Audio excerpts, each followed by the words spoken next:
ओम नमः शिवाय। मैं हूँ किरण, आपका हमारे चैनल में हार्दिक स्वागत है। आशा है आपको हमारे चैनल की कथाएं अच्छी लगी। अगर आपको हमारे चैनल की कथाएं अच्छी लगी तो आप हमें कमेंट में ज़रूर बताइएगा। 10 जुलाई सावन का पहला सोमवार है। आइए इसी कथा का आरंभ करते हैं। अगर आपकी कोई भी मन्नत पूरी नहीं हो रही या तमाम प्रयासों के बावजूद आपको सफलता नहीं मिल रही है या व्यक्तिगत जीवन में कोई परेशानी चल रही हो, मसलन कोई भी दिक्कत हो, कोई भी परेशानी की बजाय अब की सावन सोमवार का व्रत करके यहाँ बताई गई व्रत और कथा का पाठ करें।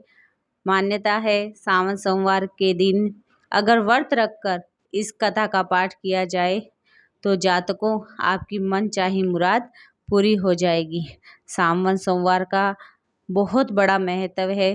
सावन सोमवार के दिन भगवान शिव की पूजा की जाती है और सोमवार का दिन भगवान को बहुत प्रिय है।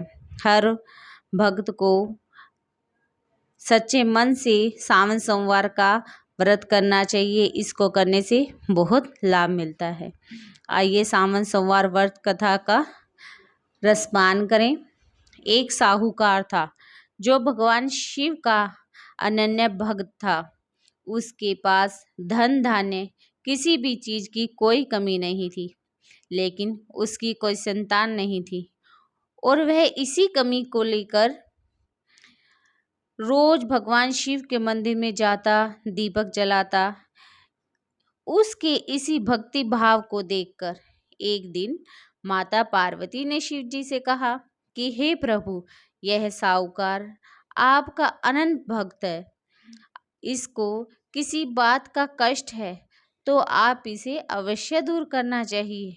शिव जी बोले, हे पार्वती, इस साहूकार के पास पुत्र नहीं है, वह इसी कारण से परेशान है। माता के कहने पर भोलेनाथ ने यह माता पार्वती से कहा कि हे ईश्वर, कृपा करके इसे पुत्र का वरदान दे दीजिए। तब भोलेनाथ ने कहा, हे पार्वती, साहूकार के भाग्य में पुत्र का योग नहीं है। ऐसे में अगर उसे पुत्र प्राप्ति का वरदान मिल जाएगा तो वह केवल 12 वर्ष की आयु तक जीवित रहेगा। यह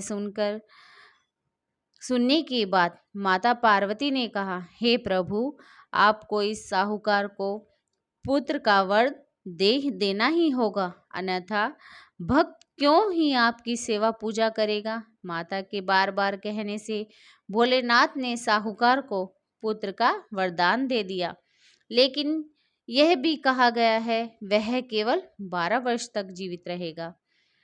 पुत्र की आयु 12 वर्ष की सीमा, यह साहूकार बातें सुन रहा था, इसीलिए उसे न तो खुशी हुई न ही उसे दुख हुआ। वह पहले की तरह रोज भगवान भोलेनाथ की पूजा अर्चना आता।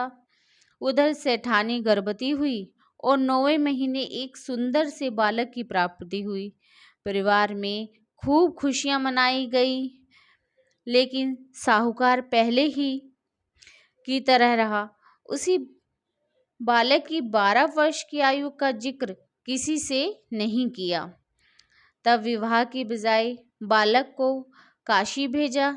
जब बालक 11 वर्ष की आयु का हो गया तो एक दिन साहूकार की सेठानी ने बालक के विवाह के लिए कहा, तो साहूकार ने कहा, अभी बालक को पढ़ने के लिए काशी भेजेंगे। इसके बाद उसने बालक के मामा जी को बुलाया और कहा, इसे काशी पढ़ने के लिए ले जाओ। रास्ते में जिस भी स्थान पर रुकना वहाँ यज्ञ करते रहना और ब्राह्मणों को भोजन कराते हुए आगे बढ़ना। उन्होंने भी इसी तरह करते हुए जा रहे थे। रास्ते में एक राजकुमारी का विवाह था, जिससे उसका विवाह होना था। वह एक आंख से काना था, उसे दिखाई नहीं पड़ रहा था।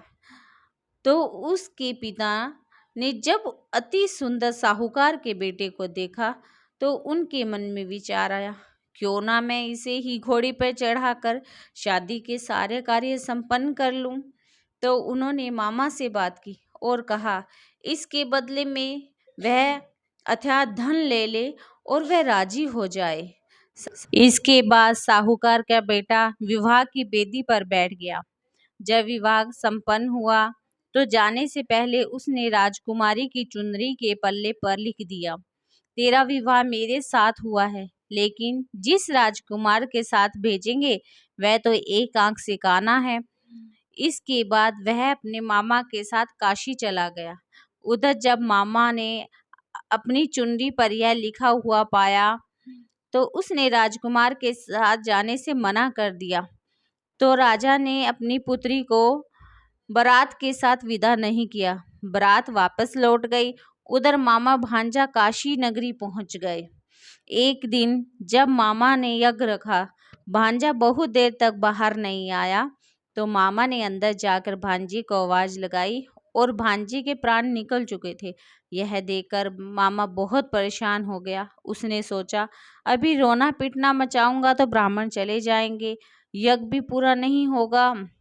जब यज्ञ संपन्न हो जाएगा तो तब मामा ने रोना पीटना शुरू कर दिया। उसी समय शिव पार्वती उधर से जा रहे थे तो माता पार्वती ने शिव जी से पूछा, हे प्रभु, ये कौन रो रहा है? तभी मुझे पता चलता है यह तो भोलेनाथ के आशीर्वाद से जन्मा हुआ साहूकार का पुत्र है। तब माता पार्वती कहती है, हे स्वामी, इसे जीवित कर दें, अन्यथा रोते रोते इसके माता पिता के प्राण निकल जाएंगे। तब भोलेनाथ ने कहा, हे पार्वती, इसकी आयु इतनी ही थी, सो वह भोग चुका है। लेकिन माँ के बार बार आग्रह कर भोलेनाथ ने उसे जीवित कर दिया। लड़का ओम नमः शिवाय, ओम नमः शिवाय कहते हुए जी उठा और मामा भांजे दोनों ने ईश्वर का आशीर्वाद लिया और अपनी नगरी को लौट गए। रास्ते में वही नगर पड़ा और राजकुमारी ने उन्हें पहचान लिया। तब राजा ने राजकुमारी को साहूकार के बेटे के साथ बहुत सारा धन धान्य देकर विदा कर दिया। उधर साहूकार और उसकी पत्नी छत पर बैठे थे। उसने यह प्रण रखा था, यदि उनका पुत्र सकुल कुशल नहीं लौटा तो वह छत से कूदकर अपने प्राण त्याग देंगे। तभी लड़के के मामा ने आकर साहूकार के बेटे और बहू के आने का समाचार सुनाया, लेकिन वह नहीं माने। तो मामा ने शपथ पूर्वक कहा। तब वो दोनों को विश्वास हुआ और दोनों अपने बेटे बहू का स्वागत करने के लिए चल पड़े। उसी रात साहूकार को स्वप्न में शिवजी ने दर्शन दिए और कहा, तुम्हारे पूजन से मैं प्रसन्न हूँ। इसी प्रकार जो भी व्यक्ति इस कथा को पढ़ेगा उसके समस्त कष्ट दूर हो जाए और उसे मनवांछित फल की प्राप्ति होगी। इसीलिए हर मनुष्य को सावन सोमवार का व्रत करना चाहिए। ओम नमः शिवाय, ओम नमः शिवाय, ओम नमः शिवाय।